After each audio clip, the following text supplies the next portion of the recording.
The following is a listener-supported ministry from the Grace Evangelical Society. This is Grace in Focus, and the Grace Evangelical Society welcomes you to another week of our podcast broadcast. Today and tomorrow's episodes, we will be finishing up a short study of the book of 1 Peter with Philippe Sterling, Bob Wilkin, and Ken Yates. Just an excellent study of one of my favorite books. Today, talking about that unfading crown, our chief shepherd, suffering and glory. Stay with us. We will get to the content portion of today's episode right after I tell you about our website, faithalone.org.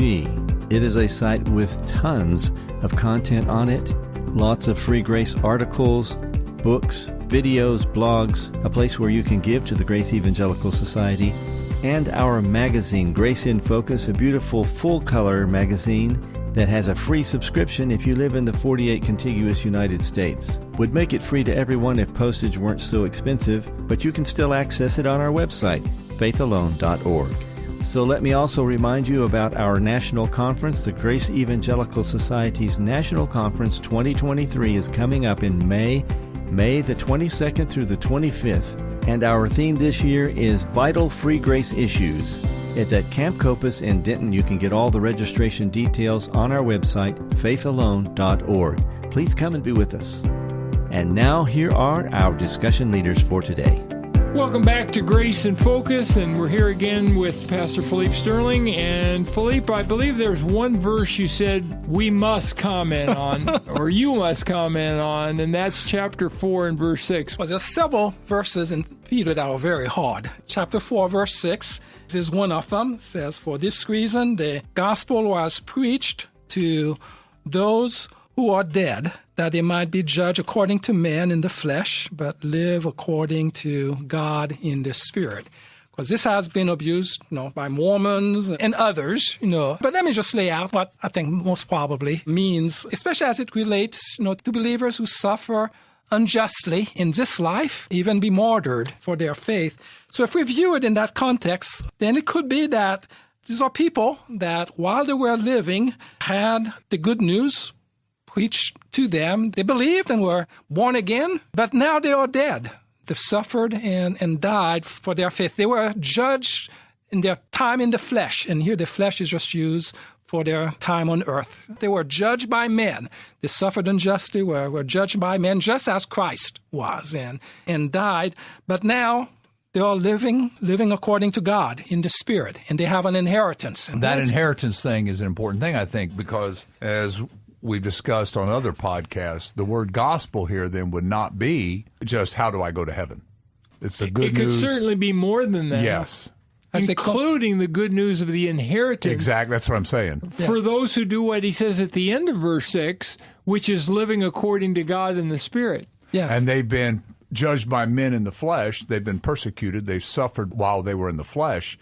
But now they have life with the Lord. They've gained their lives with the Lord. Well, that's a very simple explanation that fits the context perfectly. But aren't there a lot of bizarre interpretations of 4:6? Even people having post-mortem conversions and things? Yes, that when Christ descended even into hell, he preached the gospel there, and people had a second chance. Yeah. Even now, you'll hear people say that people have a second chance after they die. Right, which is, of course, totally wrong, because it's appointed a man once to die and then comes to judgment. Hebrews 9:27. There. We only have this life in which to be born again. He who lives and believes in me shall never die. But you've got to do that while you're living. That's why everywhere else in John's gospel, it's just he who believes in me has everlasting life. He who believes in me will never perish, will never hunger, never thirst. Why did he say he who lives and believes? Because you got to do it while you're living. And by the way, we're going to expect to see how many magazine articles from Philippe as a result of this series? Well, Philippe said about 30. About 30. That's what he said. And he's going to give you several journal articles, too, right? It's just great. So we're so glad, Philippe. Thank you so much. And now we're moving into chapter 5.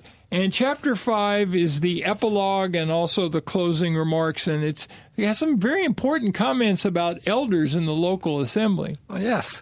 Again, the epilogue does pick up and bring to a conclusion a lot of the themes and the development of the major theme.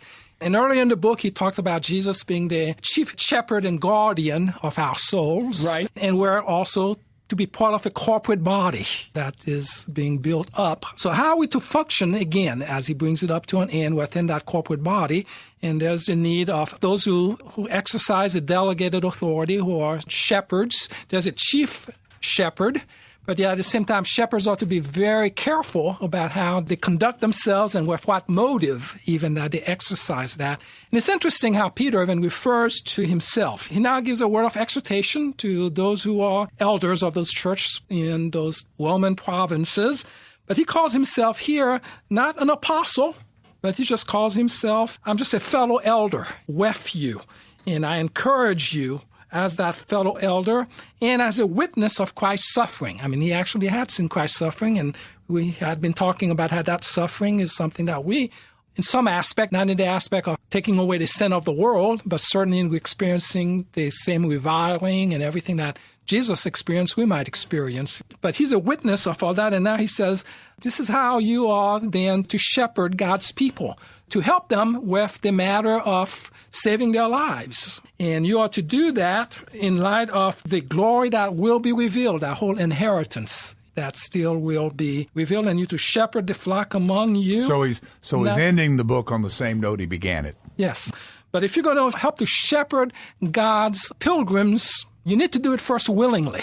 There's going to be a great cost involved in helping them make their way through. So they can have this inheritance too. Yes, exactly. So to do so willingly, to not by compulsion, to do that with the right motive, not for dishonest gain. And that has really application today. Because I don't know what percentage of pastors we might say out there have the wrong motives, either for fame or for great financial gain and everything. A worker is worthy of his wages, but still being eagerly and then viewing that you to be an example to the flock.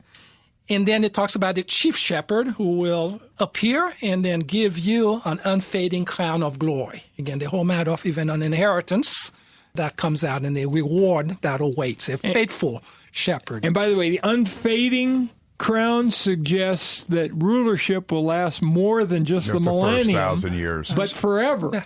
It's not just some little millennial thing, which, hey, I shouldn't call it little millennial, but in the scope of eternity, the millennium's like a day. Just throw this out here. Do you think Christ being called the chief shepherd has any indication at all on his deity, in the sense that in the Old Testament, God is the shepherd of his people, and here's Christ now, the chief shepherd? Now, obviously, the elders are called to shepherd, and obviously they're not deity. But as Christ is called the chief shepherd, the author of Hebrews ends on this note as well. The great shepherd. I remember when I was studying Hebrews, the issue was that this is pointing to his deity. And of course, in Hebrews 1, he is deity. He's the creator. Yes. And in the Old Testament, God is a shepherd of his people. So I just throw that out there. Well, of course, we do have a Trinitarian focus in 1 Peter. And going back, to the opening verses, sure. Christ is put on an equal level with the Father and the Spirit. But yet here he has a particular role in overseeing and in enabling even the role of us under shepherds. Yes. Who could give us an eternal crown of glory? Only God. Only God could do that. It's unfading crown of glory. And so he talks then about those who ought to respond properly, to younger people, subject. So the idea of submission here comes again. Subject yourself to the elders, but still realize to subject ourselves to one another.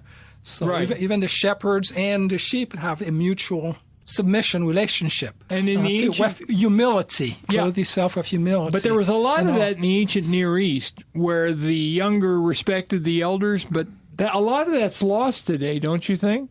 Oh, yeah, certainly. Because a lot of the younger people think that the elder people don't know what they're doing.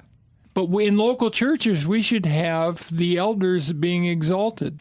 We may need to finish wrapping this up, Philippe, in one last session, even though I know we tried to get Chapter 5 done today. But go as far as you can, and then we'll do the end of Chapter 5 in the last section. Okay. So here, he has a word of... Like Peter is going to end up saying, I have written to you briefly a word of exhortation and of witness. But he exhorts, again, the shepherds, he exhorts everyone in how to respond, to God-given authority within the body of Christ. And then he calls us to be watchful. And here, he hadn't talked about Satan before this, but all of a sudden, Satan comes, to the fore. So who has been perhaps behind inspiring all of the suffering that believers experience in the world? So here he's talking about a dangerous foe that we have, who is a roaring lion seeking someone to devour. And the idea of a roaring lion here may be indicating persecution and martyrdom that may occur, because of simply that we're being faithful to God. But as we go through, we are to resist him, knowing that he does oppose all believers. He wants general. to devour believers, which obviously is not a reference to loss of salvation, right? Yes. But as we do, we resist him, and we, again, just praise a gracious God who will see us through, who, after we have suffered for a little. Earlier, he had talked about trials only being for a little, if necessary. And here, after we've suffered for a little, and when in comparison to the millennial kingdom, in comparison to the new heavens and the new earth, our little 60, 70, 80 years here, as believers, such a short time, even if we encounter great suffering and even martyrdom, after we've suffered for a little bit, he himself will perfect, confirm, strengthen, and establish us.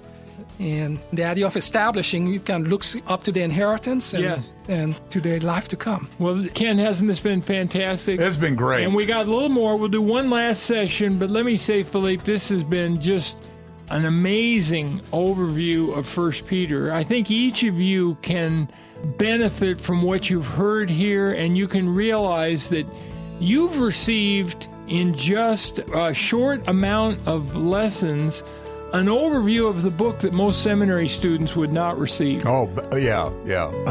And use this in your churches, Absolutely. in your Sunday school classes. It's great. And in the meantime, keep grace in focus.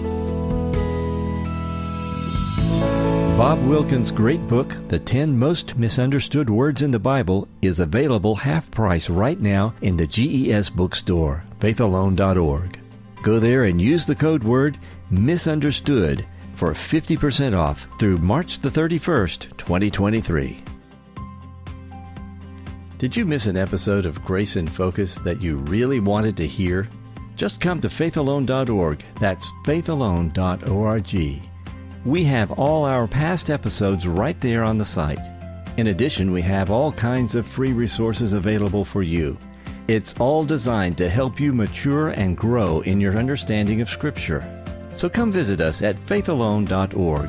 That's faithalone.org. On this program, we keep our requests for financial partners to a minimum. But if you are interested in becoming a financial partner with Grace in Focus, you can find out how to do that at faithalone.org. Our team is really great about answering questions, comments, and feedback. If you've got some, we hope to hear from you. Let me give you our email address so you can do just that. It's radio@faithalone.org. That's radio@faithalone.org.